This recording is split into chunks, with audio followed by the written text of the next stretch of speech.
Good morning, everyone. It is really early here at Andersen Acres. It's about 5 a.m. and I'm just up because I'm up, so I thought I would make some fresh bread for breakfast. Today I'm going to make a Vienna bread. A Vienna bread is made with milk and it's really soft on the inside, but it has a nice crisp crust.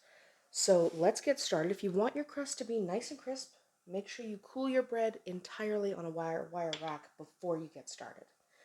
So, ingredients. Very simple. Vienna bread is simple. You want about a cup of milk. I'm putting it into my bread maker because it's 5 a.m. and I don't feel like doing it by hand. About a tablespoon of vegetable oil. You can use pretty much any oil. I wouldn't use olive oil. No olive oil. Otherwise, you're pretty safe with oils. About a teaspoon of salt. We use Himalayan. You don't have to. A tablespoon of sugar. Just regular sugar. That's all.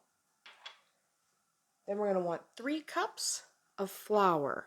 A Vienna bread is made with white flour, and I'm just going to try not to spill today. Usually I spill it, as you probably know. Hey! I did it. Go me. About a heaping teaspoon of, I'm using bread machine yeast because I'm using the bread machine. You can do this obviously by hand. You can check out that video, making bread by hand. It's not difficult. But so this is just going to go in the bread maker. Just to mix the dough. We're not baking it in the bread maker, so we'll come back in about an hour and a half when it has completed its first rise. So our dough has finished its first rise, so what we're going to do now is we're just going to shape it into an oblong loaf while pushing any air out. So we're just going to rock it back and forth, or shape it any way you like. You shouldn't use a bread pan for Vienna bread, simply because what you want is for the sides to get nice and crisp.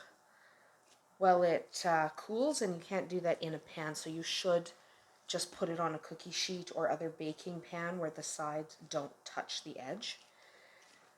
So just shape it, roll it.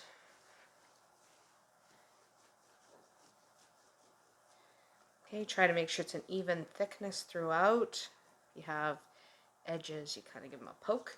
And then you just place them on your cookie sheet. Set it aside for 1 hour. Keep it covered. And it'll about double in size when you're done. And so we'll come back in about an hour and check on it. So our Vienna bread is looking pretty good right now. What we want to do at this point, you want to take a beaten egg, just one egg that you've whipped up.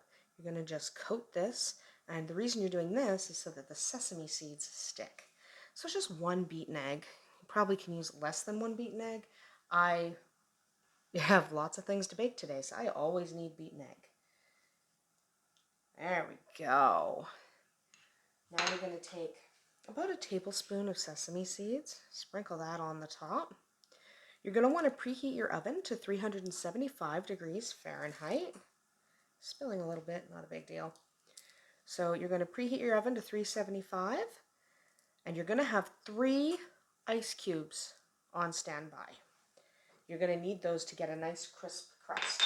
Now we're going to take our bread lame, and we're going to do 2 slashes all the way down the dough. And you're going to want to go a little bit deeper than you normally would. So down, slash. So press down, slash.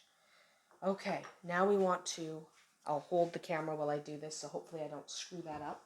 I'm going to open up the oven.